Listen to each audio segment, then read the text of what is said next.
So tonight, we are doing something we are calling a seat at the table. A seat at the table. It is a live podcast recording. You guys are the first ones to experience it. Our audience will get it eventually. But again, can we just reintroduce ourselves? Who all is at the table tonight? I'm Peyton Jones, and I'm a senior at Cherokee Trail. I'm Jenna Fulmer, and I'm a senior at Cherokee Trail too. Who do I have to my left, my right? And I'm Pastor Carl. Glad to be here. Glad to be here. Again, one more time for the people in the back. I'm Pastor Josh. I am the youth pastor here at Highpoint Church. And what we're doing tonight is we are talking about things that are relevant to you guys and what you're going through. You guys all have papers that you're filling out. And here's our main point of what we're talking about with you guys. Period of all of it. Following Jesus isn't about being true to yourself. It's about denying yourself so you can follow him and serve others. Following Jesus isn't about being true to yourself. It's not following your heart. It's not doing what makes you happy. It's actually denying yourself so you can follow him and serve others. But I actually would like to talk a little bit about this concept of being true to yourself. I guess to start, is it good advice? Is it something that we should do? What do you guys think? I'm going to have to say no, Pastor Josh. Thanks to Adam and Eve, actually. Ever since the fall of man, we're born with sin and we're separate from God.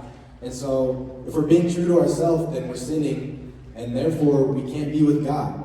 And so also I think that being true to yourself it makes it seem like you need to be in control of your life, And Luke 17:33 says, if you cling to your life, you will lose it.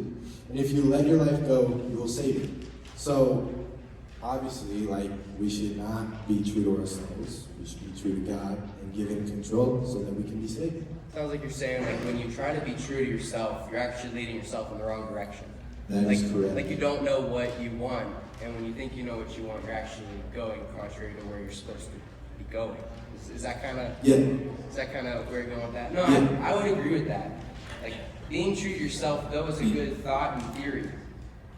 Break it down word for word. You know what I mean? To yourself. It raises the question, who am I? Who am I to say what's best for myself? I actually was doing a little study, and there was this experiment that they did with little kids, and they set a marshmallow on the table, and what they said is, hey, you have 5 minutes to sit in this room by yourself, just you and this marshmallow. Siri's counting down for us. We got 5 minutes. Let's go. So 5 minutes on the countdown. And what they would do is, they said, if you do not eat it in the 5 minutes, you get a second. 1/3 of these kids ate the first marshmallow, and they're like, I'm not waiting. I'm sure most of us in here are saying, well, I think I can wait 5 minutes for marshmallow. But imagine this. Imagine if you're set in a room, your phone is on a table in front of you. You have to stay off of it for 2 hours. For all of our viewers, I saw lots of people wince. 2 hours. But if you wait, you get $1,000. I've got some people thinking that they're strong, but at that hour mark, I think it's going to change. What are your thoughts?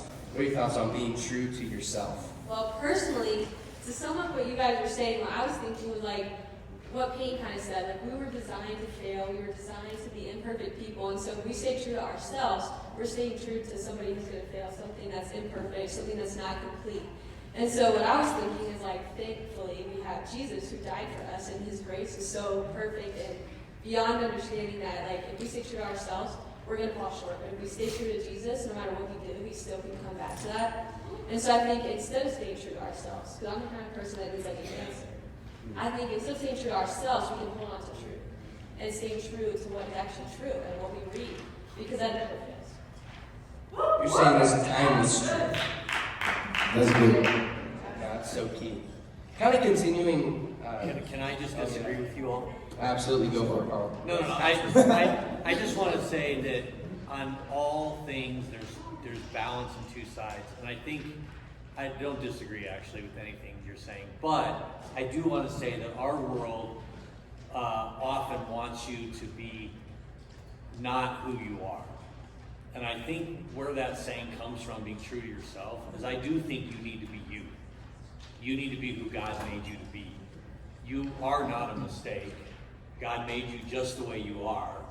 And I love the saying, only you can be you, because if you're not you, no one else can be you. And I think there's a lot of pressure in our culture, and I think especially the young people, especially with all this identity craziness in our culture today, to be someone that you're not.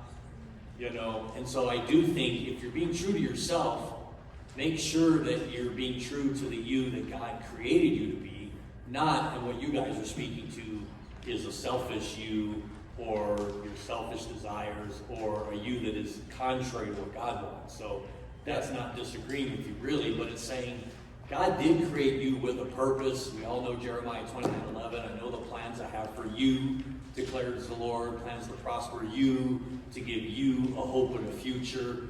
You know, but that verse that everyone memorizes, they never memorize the verse after it, which is a conditional promise that you've got to be pursuing him with your whole heart. So yeah, be true to yourself, as long as that you is the you that God made you to be. And you're not trying to live up to unrealistic expectations, whether they come from the world, the media, the culture, your friends, and dare I say, even your parents, who could be pressuring you to be someone who you're not. Honor your parents, respect your parents, obey your parents, but be true to who God made you to be.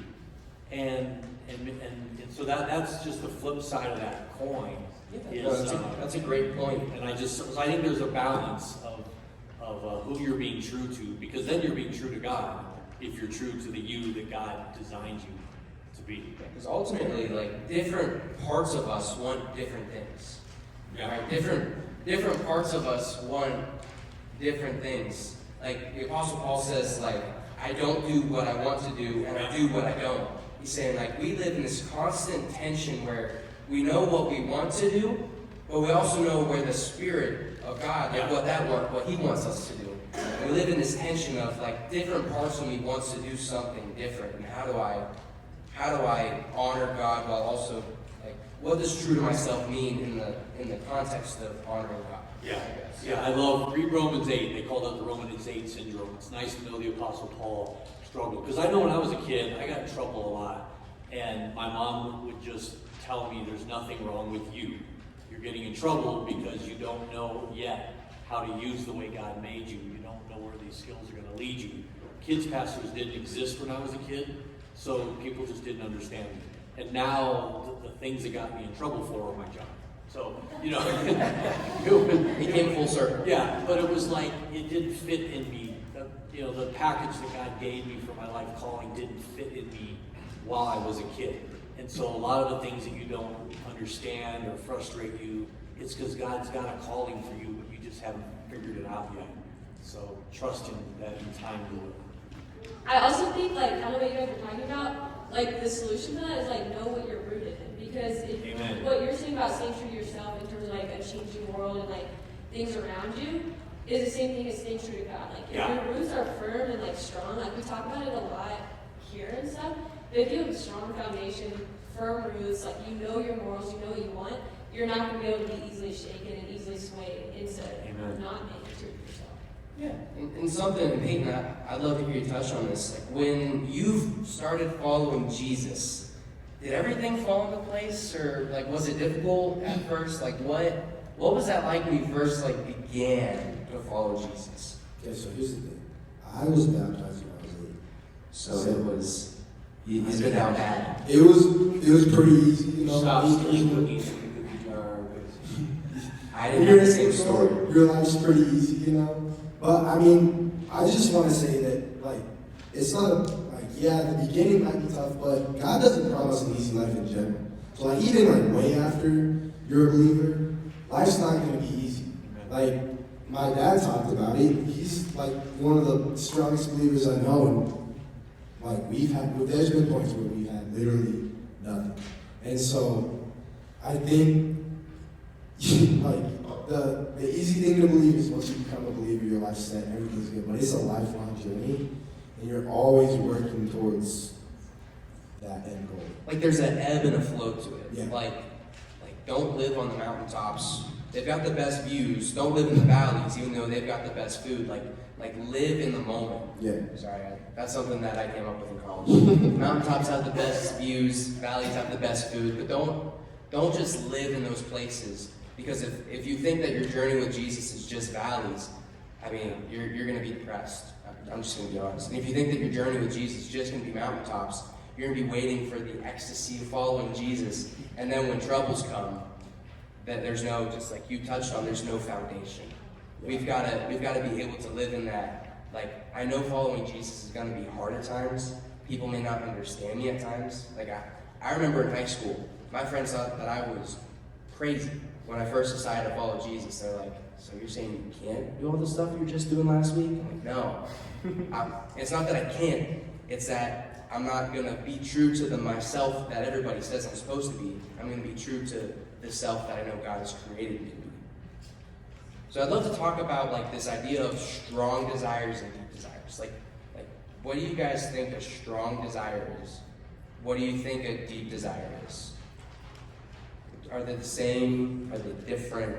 I'd love to hear some thoughts on that. I think they're different. I think our strong desires, like this is what I thought, like when our strong desires, when I think that's like what we can see in front of us. Like that's what we want now. And they might not be bad things, but the Bible says in James 1:14-15, it says, temptation comes from our own desires, which entice us and drag us away. These desires give birth to sinful actions, and when sin is allowed to grow, it gives birth to death. But I also think our deep desires, like every human being has the deep desire to follow God. I've heard it called like a God-sized hole in your heart. Yeah. And I think like people try to fill it with whatever they can, but it doesn't work. And I think that's a strong desire. It's like what they're trying to fill it with. But our deep desire is to follow the one true God. You already know that guy is well versed. That was C.S. Lewis, by the way. The God-sized hole in your heart, that boy's been studying for what, SAT, ACT, I don't even know what y'all taking it for. How do you take those? I didn't do well on those, I'm just going to be honest. I ended up at Christian school, so it's all good though. I think, so I do think they're different too, but I think there's like two kinds of each, so I guess four. Good man. Again, I didn't do well in school, Yeah. so that's a lot better. I'm going to take notes. But I think like they stem from good and evil. So unlike Peyton, I didn't really meet Jesus until like my freshman year, 8th grade, freshman year kind of. And so I think like before you know you have a God-sized soul, you don't even know that it exists. And so I think like when you have those desires that aren't being filled, it's either good or evil. Like it's those two. So that's the main two.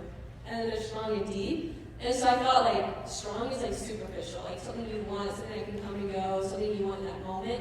Where like deep comes from your heart. And so like the God-sized hole you're talking about, like if you're not at a posture of like for Jesus, you don't have a heart for Jesus, that deep desire is going to lead you to evil because like you don't know Jesus, you don't know you're needing Jesus, but like if you have a Jesus desire, you know you have this God-sized hole, you're aware of it, then your deep desire is going to be like way more purposeful than you have like superficial, strong desires.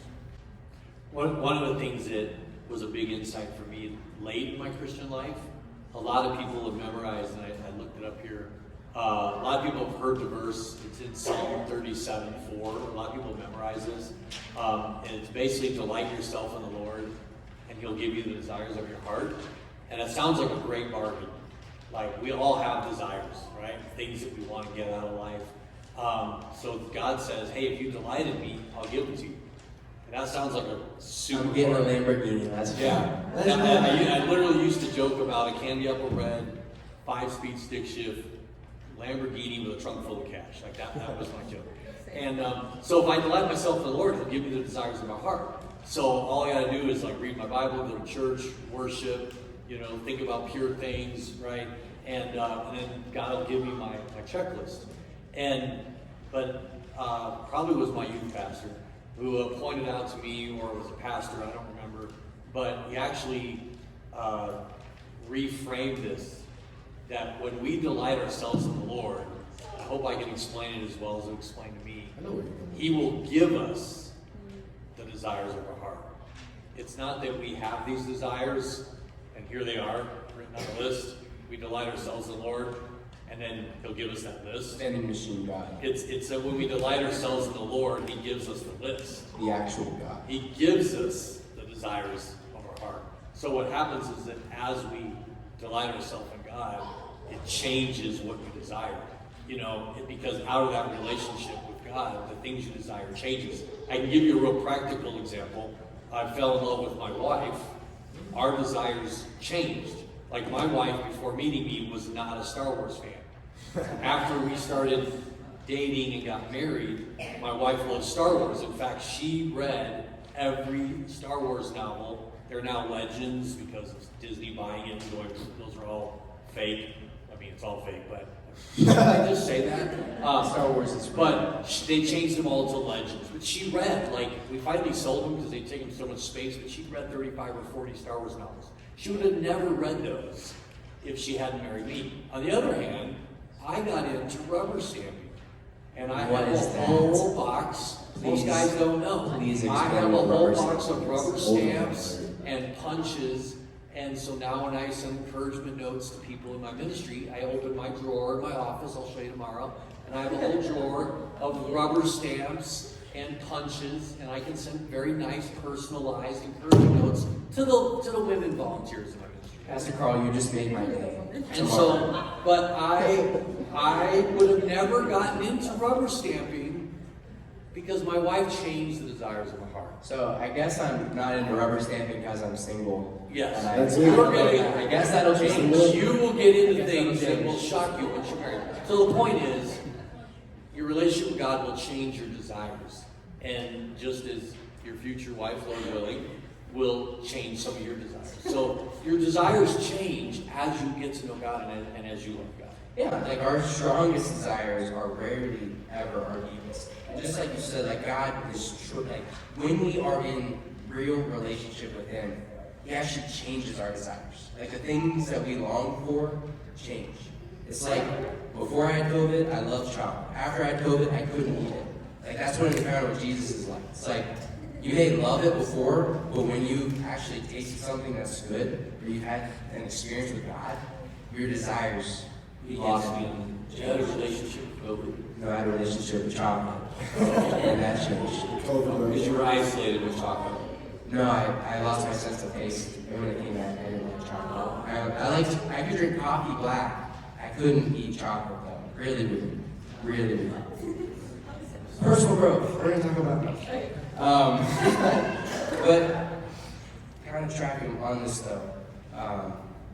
What is personal growth important for people? And what are some factors that play into how you know if you're growing personally?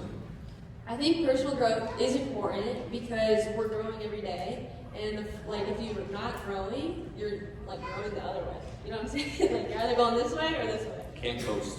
Yeah. If you're just staying stagnant, that's not a good thing. But I think it's bad if you have the wrong desires, kind of what we're talking about. And so something that I learned a while ago is whatever the posture of your heart is what flows out. And so what you fill your heart with. Say that again. Whatever the posture of your heart is what flows out. So if you have a negative posture, or you don't know you have that God-sized hole, or you have the God-sized hole and you didn't fill it right, it's going to overflow negative, bad things, and you're going to start moving in the wrong direction.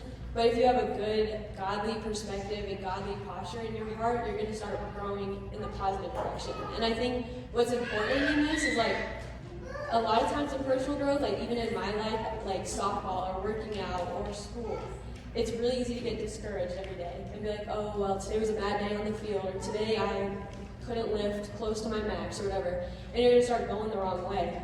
But with God, we know His mercies are new every morning. And so if we hold on to that truth, we get to start fresh every day and grow every day.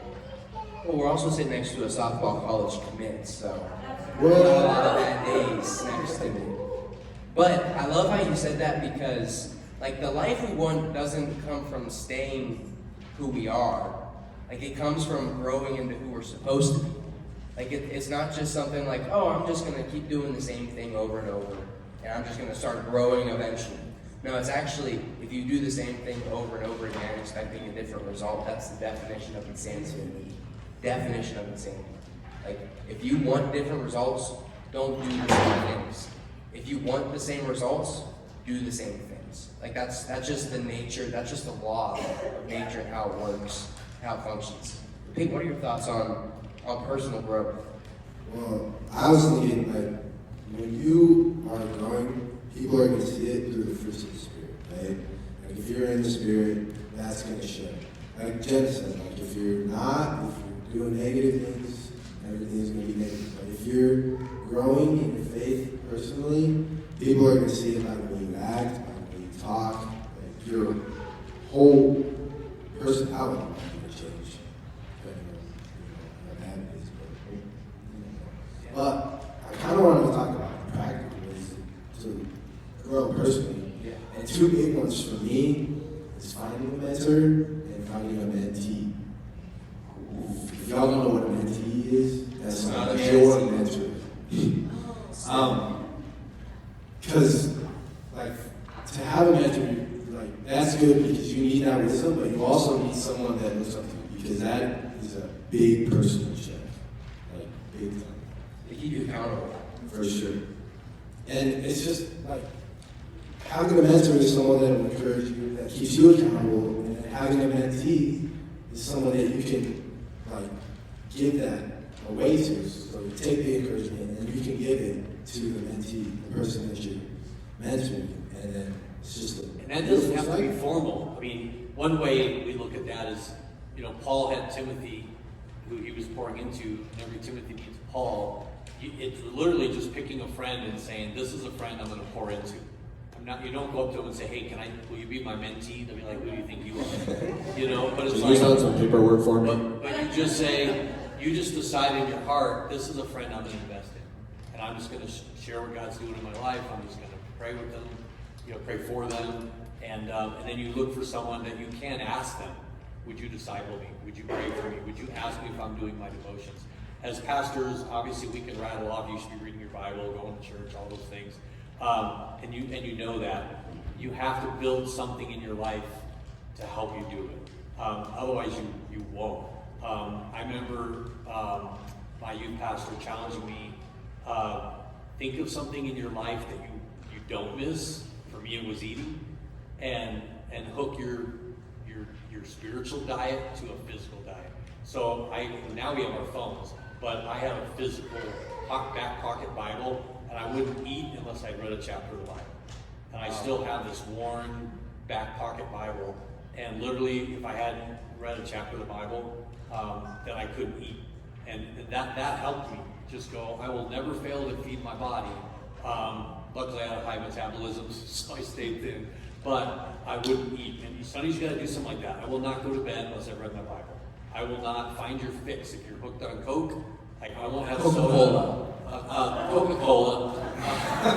Or Pepsi. To clarify, I won't have a do unless I've read a chapter of the Bible.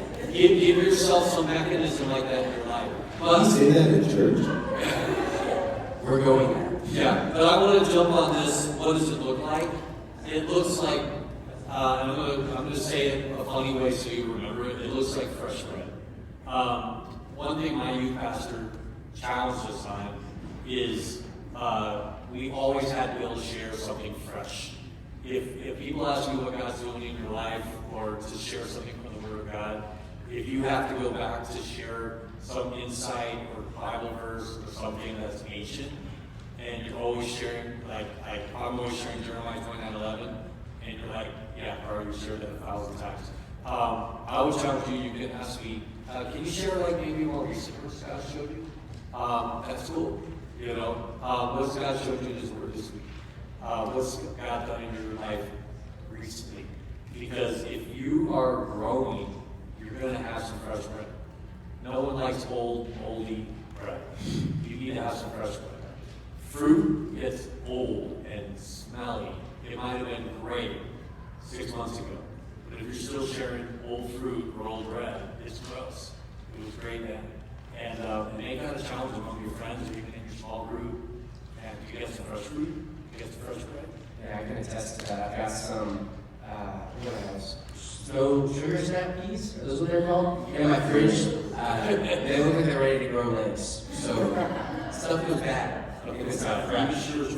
And I love the way the author James Clear of Atomic Habits says it. He says you don't rise to the level of your aspirations. You fall to your habits. You fall to your systems. You fall to the things that you've put in place in your life. Like he just said as he was talking about his story.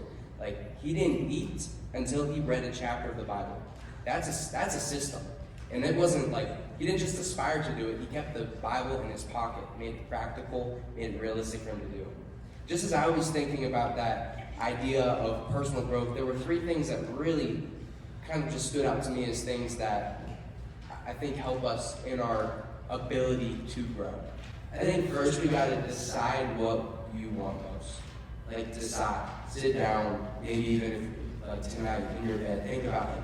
What is it that I actually want most? Not what is my strongest desire, what is my deepest desire? What is it that I truly desire most out of today, out of tomorrow, out of my life, out of what I do? Second, I think we got to practice saying no to what we want now. It's this idea of like instant gratification, right? Instant gratification is like microwave culture, we want it now. But I would rather have something, and I've talked about it before, I'd rather have my sister's pot roast, which is in a crock pot for like 12 hours, than have a meal out of a microwave that takes 30 seconds. Like it's just more savory, more flavorful. It's something that's actually well thought out and prepared. So I think we have to practice saying no to the things we want right now, because I think it actually leads to better yeses in the future. And number three, along with what Peyton was talking about, is find people who can help you achieve what you and God want to accomplish together. And find somebody. It can be somebody in this room. We've got a lot of leaders who are willing and able to invest in your life. But sometimes all it takes is simply saying, I don't know where to start, but I'd like to start today. I'd like to make a better decision tomorrow than I made today. Hold me accountable to making a good decision. Such practical, simple things. And again, we don't rise to our aspirations. We don't rise to our goals. Like if I'm like, I want to eat healthy. It's like, wait, that's not a goal, that's an aspiration. How am I going to do it? Oh, I'm going to keep sugar snap peas in my pantry. I'm going to keep them fresh. I'm going to eat them. Stuff like that. I think when we make it simple, we make it practical, we can achieve our personal goals. I want to thank you guys for joining us for our first ever at the table. We'll stop the recording right about there.